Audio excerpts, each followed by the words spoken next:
Amém?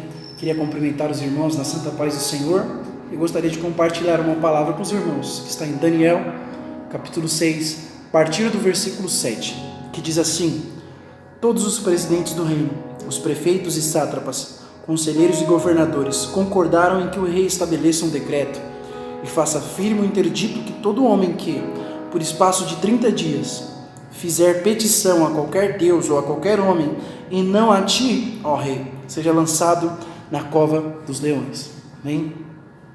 Agora o rei Dário, rei dos medos e dos persas, está reinando dentro da Babilônia. E automaticamente, quando ele começa a reinar e vê que aquele país ou aquela nação é grandiosa, numerosa e muito grande, ele começa a ter estratégias para reinar. Ele divide aquela nação em 120 províncias e pega 120 homens, 120 governadores, prefeitos, cada um para governar uma província. Escolhe 3 ministros, dentre eles um se chama Daniel, a qual esses 120 governadores têm que prestar conta para que o rei Dário não sofresse dano nenhum no seu reino. O rei automaticamente, quando ele chega na Babilônia, ele vê algo de diferente em Daniel, vê que Daniel tem capacidade para gerir, vê que Daniel tem algo de diferente de todos. O rei quer colocar ele em lugares mais altos, mas deixa ele como ministro.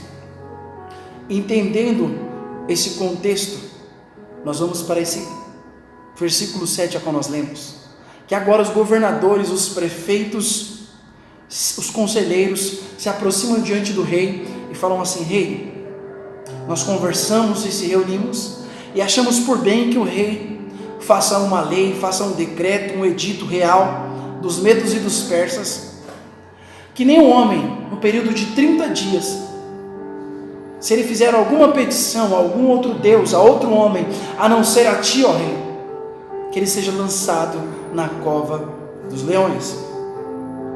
No versículo 10 diz assim: Daniel, pois quando soube que a escritura estava assinada, entrou em sua casa e, em cima no seu quarto, onde havia janelas abertas do lado de Jerusalém, 3 vezes por dia se punha de joelhos e orava, e dava graças diante do seu Deus, como costumava fazer. Daniel, quando soube dessa notícia, que foi publicado, que foi editado, que foi lançado o decreto e essa lei, Daniel toma uma atitude, tem uma reação a essa lei. Ele volta para sua casa. Eu gostaria que os irmãos prestassem bem atenção comigo. Olha que interessante. Mediante essa lei, quem descumprisse essa lei teria que ir para uma cova cheia de leões. E olha a atitude de Daniel. Daniel peca, ouve esse decreto e vai direto para sua casa. Ele entra na sua casa, sobe no andar superior, onde estão os seus quartos, com as janelas abertas, onde estão o seu quarto, se põe de joelho, e olha para o lado, para a banda que dá para Jerusalém, e começa a orar. E ele começa a dar graças ao seu Deus, como de costume ele já fazia.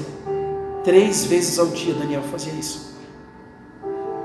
E aqueles homens, irmãos, vão até Daniel e pegam Daniel orando. Eu gostaria de compartilhar algo que o Senhor colocou no meu coração. Estes homens, desde o início, já tramaram esse plano, pensando em atingir Daniel, porque alguns versículos atrás, eles estão indagando como que a gente vai pegar Daniel. Eles começam a olhar a forma que Daniel governa, que ele gere suas coisas, que ele gerencia o seu trabalho, e não acham nenhuma falha em Daniel. Eles ficam planejando alguma forma de pegar algum erro de Daniel e não encontram. Mas eles pensam, param e falam: já sabemos, na lei do seu Deus, é nisso que nós vamos pegar Daniel. E eles chegam diante do rei com uma proposta. Os governadores fizeram essa lei e levaram essa proposta de lei para o rei, porque eles sabiam que, mexendo no ego do rei, eles alcançariam o seu objetivo, que era pegar Daniel em alguma falha. Eles falaram: rei, que durante 30 dias homem nenhum faça nenhuma petição a nenhum Deus e a nenhum homem, a não ser a ti, ó rei. Porque se algum homem fizer, ele vai para a cova dos leões. O que eles estão fazendo?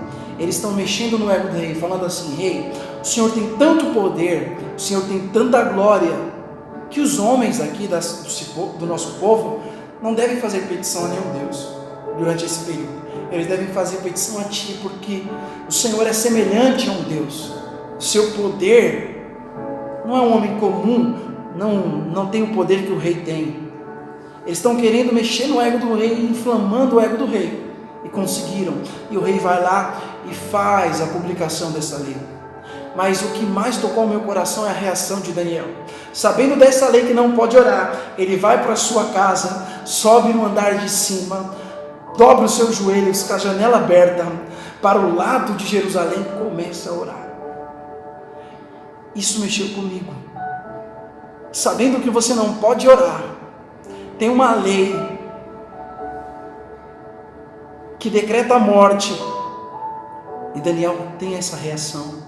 Aqueles governadores já sabiam, porque eles tinham visto experiências com Sadraque, Mesaque, Abednego e Daniel, que diante de uma fornalha de fogo, eles não se prostraram. Mesmo diante da morte, eles preferiram obedecer ao seu Deus do que pecar, do que fazer contrário à vontade do seu Deus. Eles sabiam que Daniel não ia voltar atrás, eles sabiam que Daniel não ia recuar. Dessa forma eles sabiam que pegariam Daniel. Mas olha o que mexeu com o meu coração. Daniel vai orar, sobe num lugar alto, onde as janelas estão abertas, se dobra de joelhos e dá graça. Daniel não vai se esconder. Daniel não treme de medo. Daniel agora prostra os seus joelhos. E olha que interessante, ele não pede por misericórdia. Ele não fala assim: Senhor, me salva, Senhor, me socorre. Não. Ele: Senhor, graças eu te dou. O Espírito Santo falou algo no meu coração. Daniel vai orar como de costume, sabe por quê? Porque ao longo do tempo, Daniel já não é mais um menino na fé. Daniel agora ganhou maturidade espiritual. Na primeira vez que ele estava em Babilônia, e o rei decretou que todos os magos, todos os sábios, todos os conselheiros iriam morrer, se não decifrassem o sonho, e não contassem o que o rei sonhou. Daniel ali se atemorizou, chamou os seus amigos, falou para o rei: rei, me dá um tempo, que eu vou orar. E agora ele vai clamar por misericórdia. Naquela hora. Mas agora Daniel não clama por misericórdia, ele dá graças a Deus. Sabe por quê? Porque Daniel não está importando com a vida. A sua vida não é mais valiosa do que sua comunhão. E sabe o que eu vejo nos dias de hoje? Nós estamos importando com a nossa própria vida mais do que tudo. A nossa vida tem sido mais importante do que todas as coisas perante Deus. Nós temos nos preocupado com a nossa saúde, com as nossas contas, com a nossa gestão financeira, com a nossa área sentimental, e esquecemos de Deus. Muitas das vezes vamos orar a Deus quando tudo está apertado. Tem um louvor que fala que é fácil esquecer daquele que nos amou, mas é tão fácil lembrar quando vem a dor. Muitos de nós se aproximamos perante Deus quando o negócio está quebrando tudo. Mas Daniel, agora ele tem maturidade espiritual. Como de costume, ao nascer do sol, a meio-dia e quando o sol se põe, Daniel vai dar graças ao seu Deus, e ele não muda nada. Nem por causa desse decreto, nem por conta da morte, nem por conta da cova dos leões. Sabe o que eu entendo? Quantos de nós tem mudado os nossos hábitos por causa de algumas coisas, por causa do perigo, por causa de percas? Quantos de nós temos se aproximado diante de Deus pelo que Ele pode nos oferecer? Daniel mostra que a maturidade espiritual, um dos sinais é quando você não está se importando com o que Deus pode fazer, quando você se importa com o que Ele é. Daniel vai orar, porque para ele sabe que a vida dele está na mão de Deus. Daniel, sabendo agora que a vida dele está na mão de Deus, ele não muda os seus hábitos.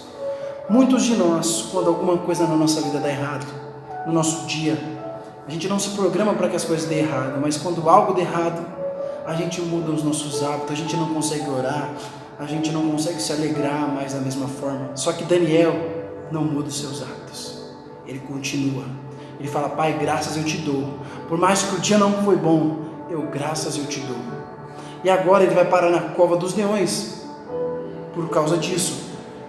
Mas o rei fica ali tentando de todas as formas para que Daniel não vai parar lá, porque o rei ama ele e sabe que caiu num laço que os governadores armaram. O rei tenta de tudo, mas não consegue. A Bíblia diz que o rei perde o sono, não consegue comer, fica em jejum a noite inteira, pensando em Daniel, pensando que Deus pode livrar Daniel, poderia ter livrado Daniel. Quando amanhece o dia, a primeira coisa que o rei faz é correr até a cova dos leões, e com voz triste, embargada, ele fala: Daniel, será que o Deus a quem você continuamente serve, será que ele pôde te livrar? Daniel dá uma resposta que está no seu versículo 21. Então Daniel falou ao rei: ó rei, vive eternamente, o meu Deus enviou o seu anjo, fechou a boca dos leões para que não me fizesse dano, porque foi achado em mim inocência diante dele, também contra ti, ó rei, não cometi delito algum. O rei vai lá, triste, talvez com aquela porcentagem, achando que Daniel poderia estar vivo, e pergunta: será que você está vivo? Será que o teu Deus te livrou? Daniel: ó rei, vive eternamente o Senhor, o meu Deus enviou um anjo e milagrosamente fechou a boca dos leões. Eu não sofri nenhum dano, nenhum arranhão, porque Deus achou inocência em mim. Porque Deus achou inocência, eu não errei contra o rei e não errei contra Deus. E quanto de nós estamos orando, achando que estamos certos, e estamos sendo culpados diante de Deus, estamos nos achando culpados? Será que as situações que estão acontecendo em nosso entorno não são por causa das nossas próprias escolhas? Daniel aqui está de coração limpo, puro, porque Deus julgou a sua causa e achou ele inocente. Quando alcançarmos o nível de maturidade espiritual que Deus quer que nós alcançamos, o nosso coração diante de Deus vai se achar inocente. Ele vai julgar a nossa causa. Nós não vamos precisar buscar a Ele pelas coisas que Ele faz, mas sim pelo que Ele é. Amém? Em nome de Jesus eu agradeço os irmãos.